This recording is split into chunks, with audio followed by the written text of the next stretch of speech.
Guys, so today I'm going to talk to you about all the books I read in April. I won't talk about every single book in great detail because I did vlog a bit throughout April. The first vlog I did was for my owls. For that I read Trader's Blade, which I gave 1 star. Did not like this. It was my least favorite book of the month. If you want to find out why, please check out my owls vlog. I also read a short story duology by Brandon Sanderson. The first one's called Infinity Blade Awakening and the second book is called Infinity Blade Redemption. I love the first book. I gave it 5 stars. The second book was a little bit let down with the direction the story went and I gave it 3 stars. I then read a YA fantasy called Ranger's Oath and I gave that 3.75 stars. And I also read Exile by Shannon Messenger, which is the second book in a middle grade series, and I gave that 2.75 stars. I then went on to read the next book, which is the third book in the series called Everblaze, and that was such a huge step up from Exile. I really adored it. If you haven't heard of this middle grade series, we are following this girl called Sophie who grows up in the human world, and she's about 12 years old when she finds out that she is actually an elf, and so then she's taken to the elven world and she's living there. We are just following her adventures and she is the chosen one. She has a lot of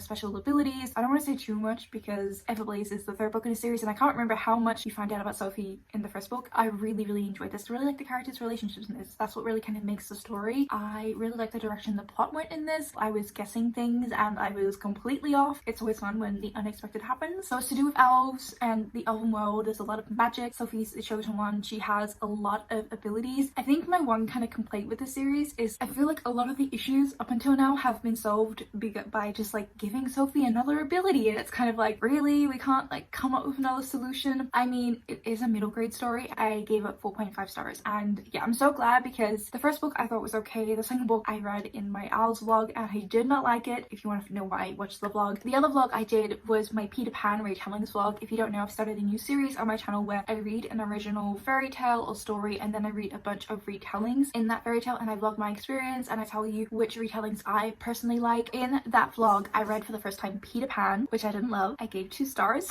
I also read Peter and the Starcatchers, which I ended up giving 3.25 stars. I read Lost Boy, which I gave 3.5 stars. I read The Wendy, which I gave 1.75 stars to. I read The Neverland Wars, which was my least favorite unfortunately, and I gave this book 1 star. I read Unhooked, which was one of my favorites from the vlog. I gave this book 4.25 stars. I also read Avalon, which I gave 1.5 stars. And the last book I read for that vlog, and also the book that was my favorite read, was The Child Thief by Brom. And I do just want to say a little bit more about it here just because I had so much footage that I had to cut for that vlog because it was way too long. This follows the story of Peter, and in this he's like this dark fae changeling, which is just so cool to see. He takes children who have been abandoned, who are homeless, who are struggling with drugs or abuse or whatever. He steals them and takes them to Neverland, and then these children become part of what is called the Devils, which is essentially the Lost Boys. What I loved about this was the Devils was combined of female and male characters because a lot of the other retellings did have the generic just Lost Boys were the Lost Boys and there weren't any girls included. So I really like that addition in this. This is really dark, really gothic, lots of trigger warnings for abuse, sexual abuse, physical. If you're someone who can't handle dark topics, don't pick this up. What I loved about this though is there are so many mythical creatures. Brom did a lot of research into Scottish mythology, which is where Peter Pan originates from. So he researched others that weren't included in Peter Pan and included them in here, and they made up part of the story. A huge part of this story is about the island and how the island is alive but it's also dying, and Peter is kind of on a quest to save the island, and him stealing children is part of his way of doing that. I don't want to say too much more, but it was such a fantastic dark fairy tale retelling of Peter Pan and I just adored it, and I really want more people to pick it up. I really want to pick up more books by Brom. What also enhanced the experience of reading this book is there's actually art throughout this. So Brom is an artist, and throughout this you have drawings of the creatures that roam the island and are a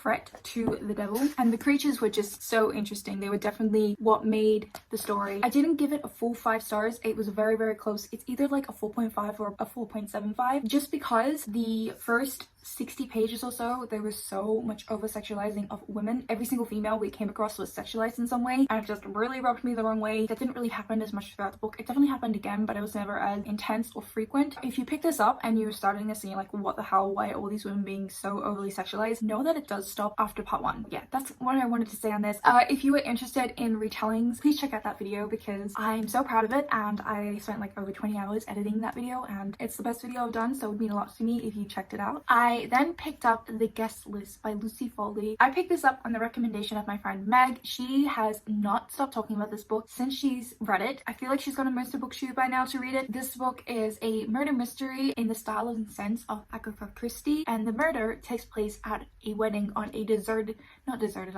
on a isolated island that is an island. You're following multiple of the guests' POVs and also the bride. It's so fun because part of the lead up of the story was you're trying to figure out who was murdered, and then you find that out, and then you're trying to figure out who was the murderer. There was so many twists though. I predicted some of them, but there's some stuff that I did not see coming at all because there were just so many twists. It was just like twist after twist after twist. I actually listened to the audiobook and I listened to it in one day, and wow, just wow. I highly recommend. I was listening to this when I had to just sort out a cupboard. It was so perfect. So if you have a task that you have to do at home that you're not really looking forward to doing, listen to this book. It will make the time so much more bearable, so much more enjoyable. Highly recommend. I then read No Exit by Taylor Adams. This is another thriller survival story, I guess you would say. We are following this girl who is trying to travel across states, I think. Don't quiz me because I'm not American, I don't know, but she's somewhere in America.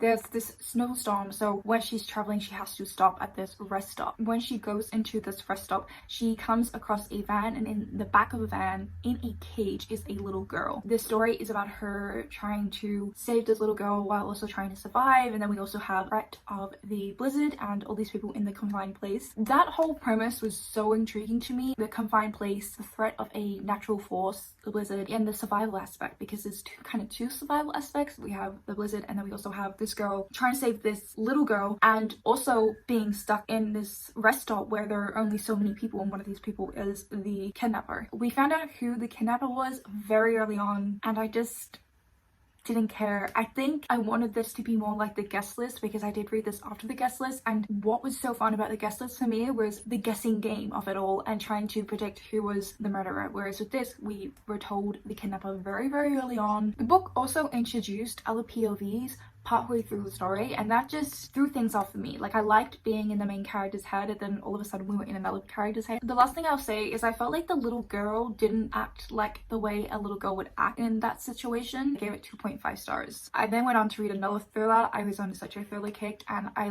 listened to the audiobook of The One by John Mars. I love the premise for this book. It's just so cool. There's this technology where, well, there's this website where people can submit their DNA, and then that company who owns the website, they can determine who that person's DNA perfectly matches with, and through that determine their soulmate. So we are following, I think it's 5 couples have submitted their DNA, and they've just gotten back the results of who their perfect match is, and they all have like a kind of bizarre situation. So we have, you know, this guy who is engaged to a girl that he thinks he's very much in love with, but he is actually paired up with another man, and he's never questioned his sexuality. So I loved that storyline. My favorite one was definitely the serial killer who got paired up with the policewoman. Like, that was crazy. There's another lady who gets paired up with a man who lives all the way in Australia, and she ends up like traveling the world just to go see him. So just about all the world, but focused on these people and how they've gone nuts over this website and technology that can tell them who to pair up with. It was a wild ride. I will say that the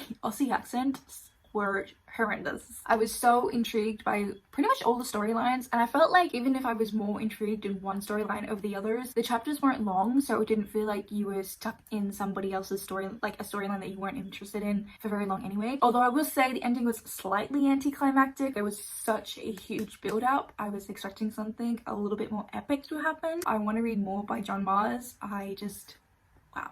Obsessed. I gave this book 4.25 stars in the end. I also read The Turn of the Key. The thriller kick continues. I feel like every single person who has dipped their toes in thrillers have read this book and loved it. This book follows a nanny who gets a live-in nanny job in Scotland. I think she's from England, and so she's just traveled to Scotland to be this nanny for all those children. The family that she nannies for, the parents own their own architectural company, so their house is really high-tech and huge, and and just really kind of creepy because it kind of seems like it has a mind of its own. It's really cool to see the house as a character itself. I really loved how kind of annoying the children was. Like I really felt the main character being overwhelmed by her job. At the very beginning of the book, we're actually introduced to the nanny and she's in prison, and all you know is because one of the children have died. This entire book is actually a letter that she's writing to a lawyer to try and get this lawyer to be her lawyer. She's just telling her entire story of how she came across this job through this letter, and that's the entire story. Oh my goodness, there was one twist I just did not see coming and it definitely blew my mind. I will say something I've noticed about thrillers is after the big reveal, that's the end. That's what happened with this one. It also happened with the guest list. It didn't bother me as much with the guest list because I felt like things were quite nicely tied, but with this is the reveal happens and then that's it,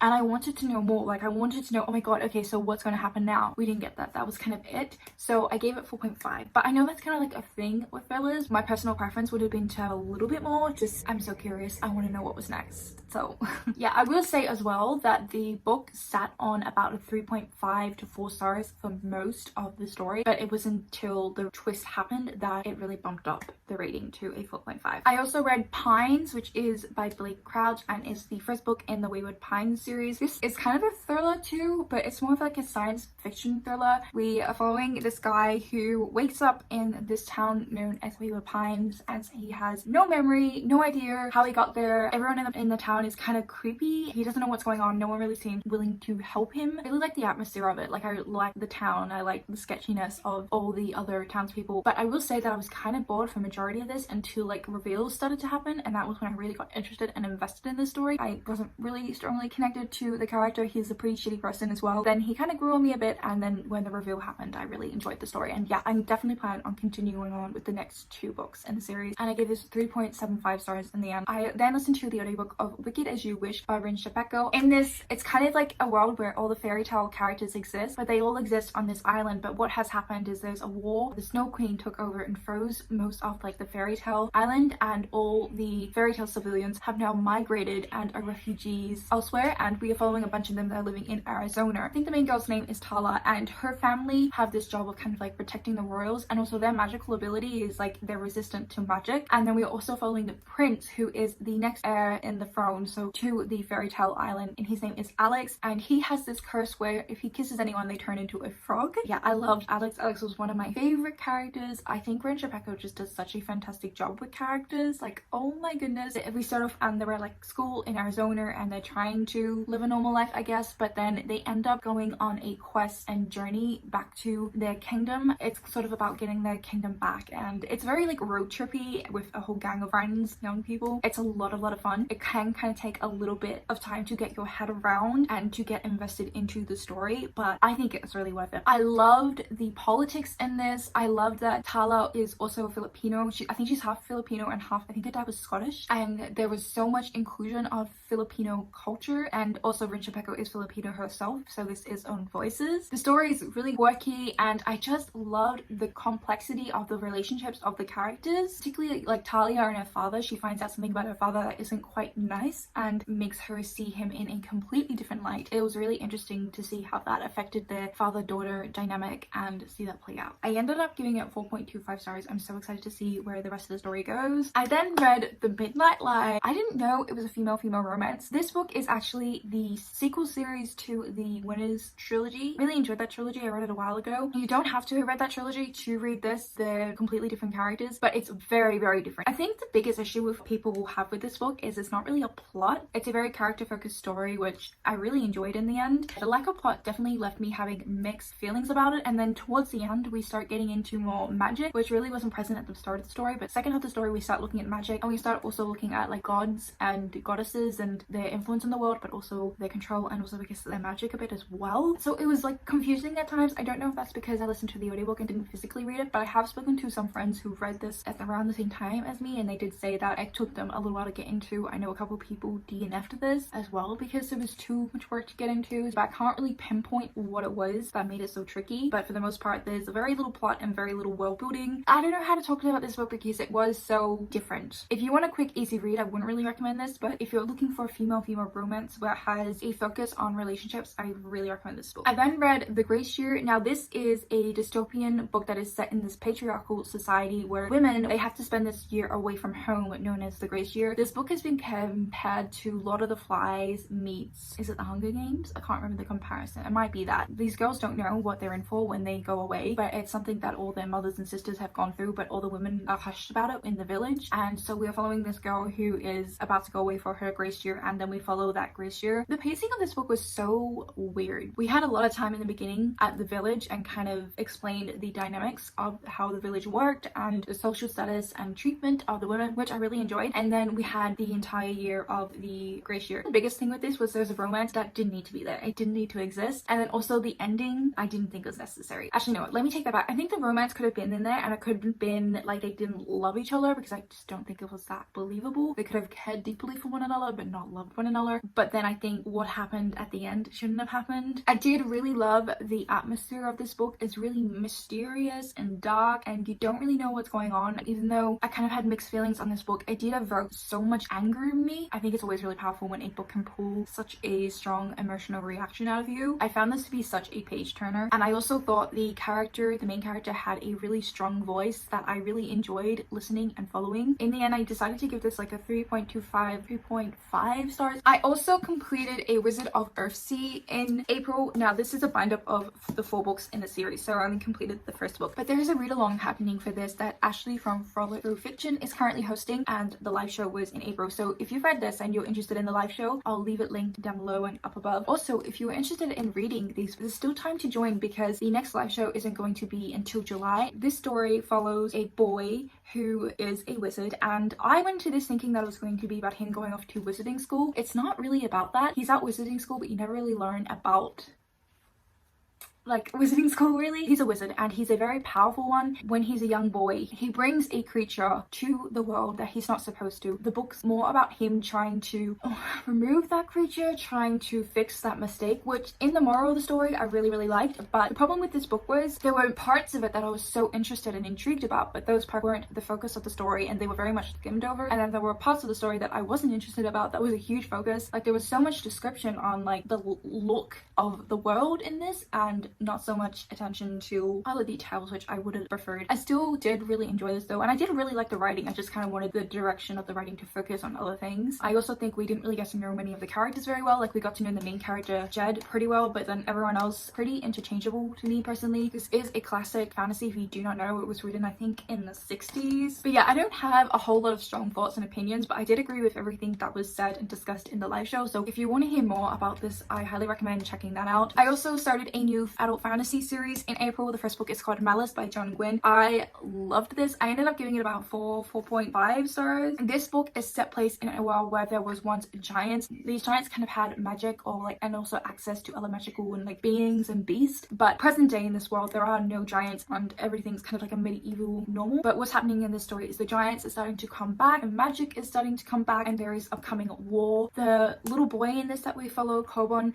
he really reminded me of Jon Snow book. It's a pretty slow start, but I really got invested into the story quite quickly. I really love Corbin's character. I thought the other characters were really interesting as well. There was a lot of mystery behind characters, also behind the giants and the magic, and I'm really excited to continue on. And so happy girl, so I finally got to this because this was a Christmas gift from my lovely friend Lucy from Crescent Pages. Thank you so much, Lucy. I'm so glad I finally got to it because I truly did adore this book. I really loved the writing, how complex this was politically. I really like books, also fantasy books as well, where they're kind of leading up to a war and you're getting introduced to all these characters that are living their normal life in their villages or in their castles or whatever. The last book I read in April was The Bitter Kingdom by Ray Carson. I'm not going to say too much because this series has been in every single one of my wrap-ups. This is part of a read-along that I did with a bunch of my friends, and this is the final book in the original trilogy, and I loved this. What I love about this series is the main character's growth. I think her growth is really incredible and so realistic and so powerful. We see her as this young princess who has to get married off to a stranger that is older and she's never met before, and she has all this pressure because she's a princess and also because she is the chosen one, and we really see her rise up to her expectations in this. I gave this in the end